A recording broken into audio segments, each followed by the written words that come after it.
სულ უფრო და უფრო მეტი ადამიანი იღუპება სიმსივნით და სამწუხაროდ თითქმის ყველამ ვიცით ადამიანი ჩვენს გარშემო ვინც სიმსივნით დაიღუპა და ასეთი ადამიანების რიცხვი იზრდება და იზრდება. ეს რეალობაა, იმიტომ რომ სოფლიოში ნომერი მეორე მკვლელი არის სიმსივნე. სიმსივნე ბევრად მეტ ადამიანს ხოცავს ვიდრე სხვა მიზეზები, ვიდრე ომები, ვიდრე ძალადობები და ასე შემდეგ. წარმოუდგენლად ახლოსაც კი ვერ დგას იმასთან, რასაც სიმსივნე ადამიანებს კლავს ერთი წლის განმავლობაში 10 მილიონზე მეტ ადამიანს უზარმაზარი რაოდენობა ეს და ყოველწლიურად ეს რიცხვი იმატებს და იმატებს. აქ ცოტა კარგი ამბავი გვაქვს ის რომ 40% ამ სიმსივნეების თავიდან შეიძლება იქნეს არიდებული.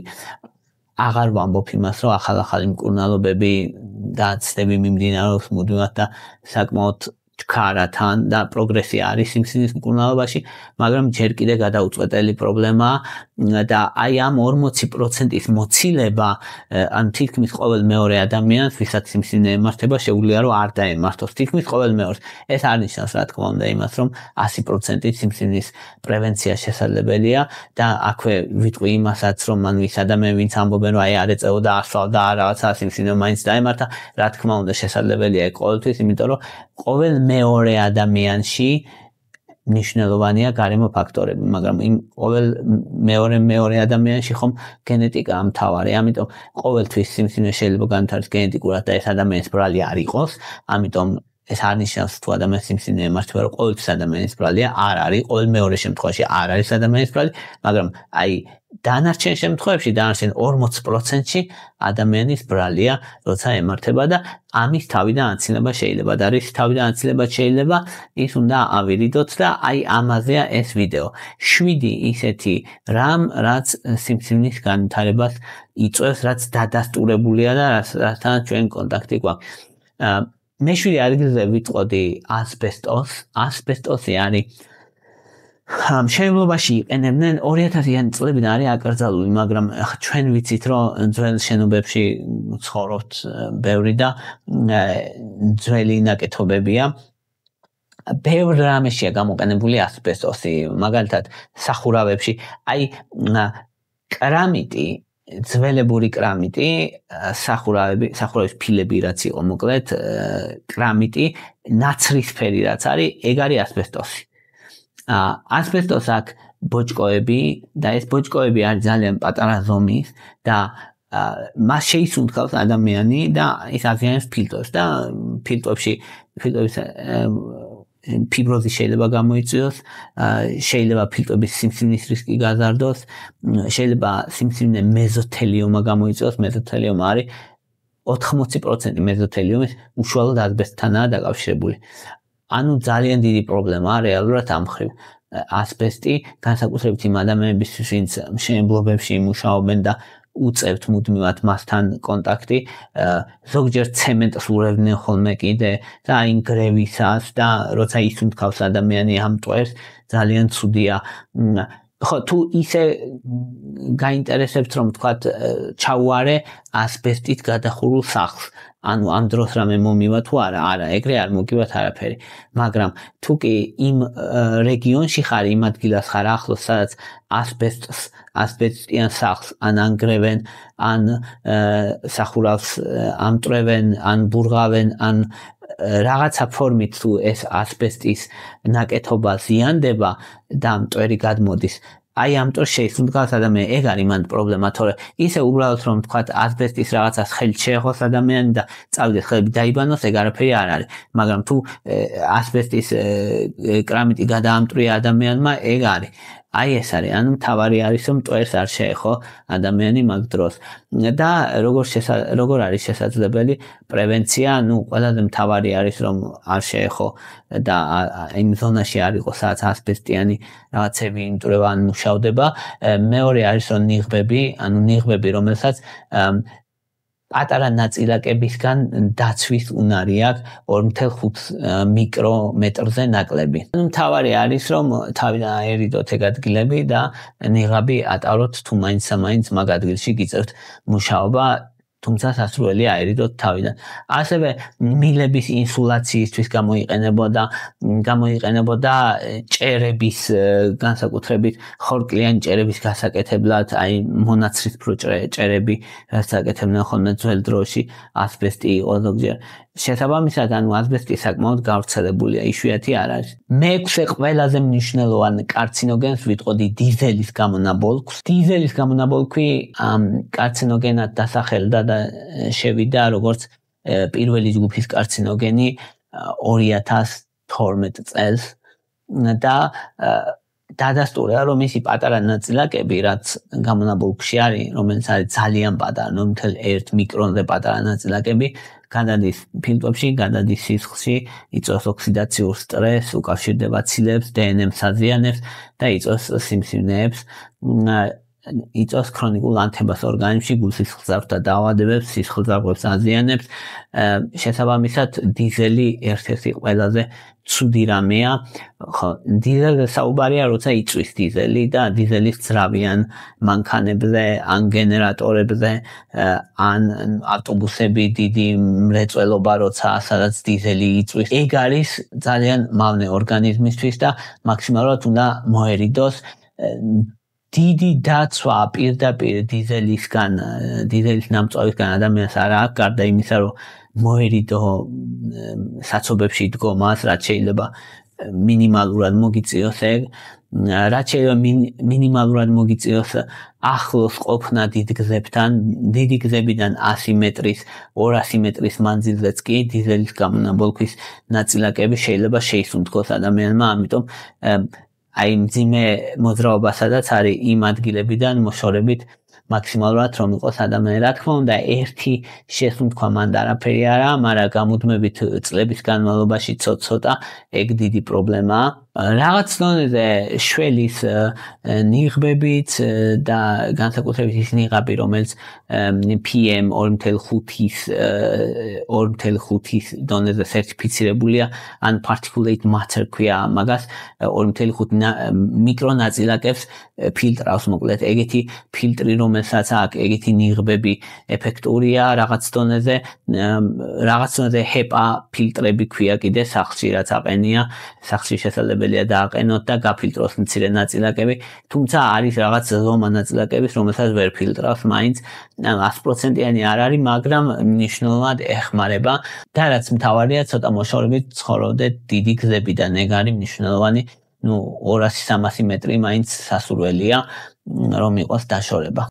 მეხუთე მნიშვნელოვანი კარცინოგენი არის ულტრაიისფერი გამოსხივება. ულტრაიისფერი გამოსხივება აქვს მზეს, ასევე რუჯის მისაღები აპარატები რომ არის მაგას, სოლარიუმებში და მნიშვნელოვანი რატოა? იმიტომ რომ ეს ულტრაიისფერი სხივები აზიანებს დნმ-ს, აზიანებს უჯრედებს, იწვევს მუტაციებს, მე ორგანიზმი ცდილობს უჯრედების შეკეთებას და ბოლოს თუ კი დიდხანს გრძელდება გამოსხივება, ვეღარ ახერხებს ამას ორგანიზმი და მე ვითარდება სიმსივნეები. 95% კანის სიმსივნეების არამელანომების ვითარდება მზის გამო და დაახლოებით 65% მელანომების ვითარდება მზის გამო და კანის სიმსივნეები ყველაზე ხშირი სიმსივნეა საერთოდ. ანუ ყველაზე ხშირი სიმსივნე არის კანის სიმსივნე. უბრალოდ იმიტომ ასახელებენ ხოლმე ფილტვების კიბოს, მკერდის კიბოს და ესე პირველებში რომ ეს კანის სიმსივნეები მელანომის გარდა მელანომა აგრესიულია. დანარჩენები აგრესიული არ არის და ამიტომ გვიან კლავს ან არ კლავს. ანუ შეიძლება კონდეს ის სიმსივნე ადამიანს კონდეს და სხვა რაღაცით მოკვდება სიბერეში, იმით არ მოკვდება და ამიტომ კანის სიმსივნეზე არ ამბობენ მაინც და მაინც რომ პირველია რეიტინგებში, მაგრამ ზოგადად პირველია. ანუ რაოდენობრივად პირველია. და ამ ყველაფერში მზეს მიუძღვის დიდი წვლილი. მზე არის მთავარი მოთამაშე. ასევე სოლარიუმები ერთხელ წასვლაც კი სოლარიუმში, 20%-ით ზრდის კანის კიბოს რისკს. რო არაფერი თქვათ იმაზე, რომ ეს ულტრაიისფერი გამოსხივება კანს ანაოჭებს, დაბერების მთავარი კონტრიბუტორია. ორგანიზმის აღდგენის უნარს, კანის აღდგენის უნარს ამცირებს, აზიანებს ამ ბოჭკოებს, ცილებს, რითიც კოლაგენს, ელასტინს და რითიც კანი არის წარმოდგენილი, რაც კანს სიმყარეს ანიჭებს, მაგცილებს, აზიანებს, წვეთს, მოკლედ და ყველანაირად უარყოფითი შედეგი მოაქვს. გამოსავალი არის მზისგან დაცვა. მზისგან დაცვა ან მზისგან დამცავი კრემების წასმა, ან მეორე უფრო მნიშვნელოვანია კიდე, რომ 10-დან 5-მდე, ან 10-დან 4-მდე მაინც მზეზე რო არ გახვიდეთ. ან მინიმალურად თუ ახლა ძალიან აუცილებელია გავა ადამიანი, მაგრამ გულში რომ მქონდეს ადამიანს, რომ მაქსიმალურად მოერიდოს მზეს დილის 10-დან შუადღის 4-მდე ან 5-მდე სასურველია. მეოთხე მნიშვნელოვანი კარცინოგენი არის ალკოჰოლი. ალკოჰოლი აღიარებულია პირველი ჯგუფის კარცინოგენად მსოფლიო ჯანდაცვის ორგანიზაციის მიერ, ისეთივეთ როგორც მოწევა, ისეთივეთ როგორც დიზელი. ალკოჰოლზე სულ ძალიან ბევრი ისინია ხოლმე რა, მაგრამ კარცინოგენია. იწვევს სიმსივნეს. გარდაიქმნება აცეტალდეჰიდი. აცეტალდეჰიდი არის ძალიან ტოქსიური, რომელიც აზიანებს ყველაფერს მოკლედ და მნიშვნელოვანი კარცინოგენია. აცეტალდეჰიდი, ბოლოს იწმინდება ორგანიზმი მისგანაც, რა თქმა უნდა, მაგრამ ამასობაში დაზიანება, უჯრედების დაზიანებას ასწრებს. მკვეთრად 7 ტიპის სიმსივნესთან არის ასოცირებული პირის, ყელის, საყლაპავის, მსხვილი ნაწლავის კიბოსთან, ღვიძლის კიბოსთან, მკერდის კიბოსთან. შესაბამისად, მნიშვნელოვანი ალკოჰოლს მნიშვნელოვანი სიმსივნის განმაპირობებელი ეფექტი აქვს. ალკოჰოლის უსაფრთხო დოზა არ არსებობს, ანუ ერთი მოყლუბვაც კი ჩხამია ორგანიზმისთვის. შესაბამისად, არ არის ისე, რომ ცოტა სასარგებლოა და რაღაცებს რომ ამბობენ, არ არის ეგ სიმართლე. თუ მაინც ადამიანი ხო გასაგებია, რომ ზოგს უყვარს ძალიან და ვერ ელება. თუ ესეთი მდგომარეობა აქვს ადამიანს და ძალიან უნდა, მაშინ შედარებით ნაკლებ ზიანის მომტანად არის მიჩნეული ქალებისთვის დღეში ერთი სასმელს როცა ამბობენ, ანუ ერთ დრინკს როცა ამბობენ, გულისხმობენ ერთ ჭიქა ღვინოს ან ერთ 70 მილilitrიან ლუდს, ან მათ ექვივალენტს, ეს ან 50 გრამიან არახს, ან ვისკის, ან ეგეთ რაღაც. ანუ ერთი ცალი ქალებისთვის, ორი ცალი კაცებისთვის შედარებით ნაკლებ რისკიანი, მაგრამ ურისკო ეგეც არაა. შესაბამისად, უსაფრთხო დოზა, აბსოლუტურად უსაფრთხო დოზა არ არსებობს. მე ადგილზე არის წითელი ხორცი. წითელ ხორცში იგულისხმება ჩვეულებრივ მართლა წითელი რაც არის რა, რო შეხედა ძროხის ხორის, ცხვრის ხორცი. მან პრობლემა არის რეალურად დამუშავებაში, ანუ მაღალ ტემპერატურაზე კარცინოგენები წარმოიქმნება, როცა ან იწვის, ან გრილში, ან ბარბეკიუს როცა აკეთებს. ნებისმიერ შემთხვევაში მოკლედ წარმოიქმნება კარცინოგენები შეწვისას. შესაბამისად, მაგას ვერ გავექცევით. ჰეტეროციკლური ამინები და პოლიციკლური არომატული ჰიდროკარბონები. ეგენია რეალურად რაც პრობლემას ქმნის, კარცინოგენებია, რომელიც აი ამ შეწვის პროცესში წარმოიქმნება ხორცის და აქ დოზას აქვს მნიშვნელობა, რა თქმა უნდა. დღეში 100 გრამზე მეტი ხორცი მიიჩნევა, რომ სიმსივნეების რისკს ზრდის. ყოველ დღეც კი 100 გრამიც უკვე მავნებელია. კუჭის კიბოსთან დაკავშირებით არის რაღაც კვლევები, პანკრეასის კიბოსთან დაკავშირებით არის კვლევები, რომ რაღაც რისკებს ზრდის, მაგრამ ყველაზე დიდი და მეტი პრობლემა არის მსხვილი ნაწლავის კიბოზე. მსხვილი ნაწლავის კიბოს რისკს ზრდის მნიშვნელოვნად. ხო, ეხლა ძნელია ბევრი ადამიანისთვის, რომ საერთოდ ხორცი არ ჭამო ეგეთი რაღაცა, ამიტომ სადეგრე არ არის, რომ ბოლომდე აიკრძალოს.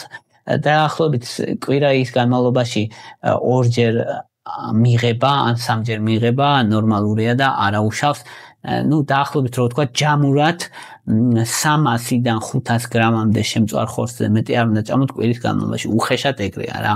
დაახლოებით რომ აექვივალენტი რო გაყო 3-ზე. თუმცა ეგ დონეც არ არის სასურველი. ეგ დონეც კარცინოგენები მაგდონითაც იღებს ადამიანი კარცინოგენებს. ამიტომ გამოსავალი კიდე ერთ-ერთი არის ხოლმე, რომ ბევრ ბოსტნეულთან ერთად ან ბოჭკოვანის შემცველ რაღაცასთან ერთად რო ჭამოთ, რომ გაანეიტრალოს ის კარცინოგენები მსხვილი ნაწლავში. აი ეგ ერთ-ერთი კიდე გამოსავალია, როცა ხორცს ჭამ, ეცადე რომ ეს ხორცი ბევრ ბოსტნეულთან ერთად ჭამ. შემდეგი მეორე ყველაზე პრობლემური საკვები, რასაც ვიღებთ ხოლმე, არის დამუშავებული ხორცი, processed meat, რასაც ქვია.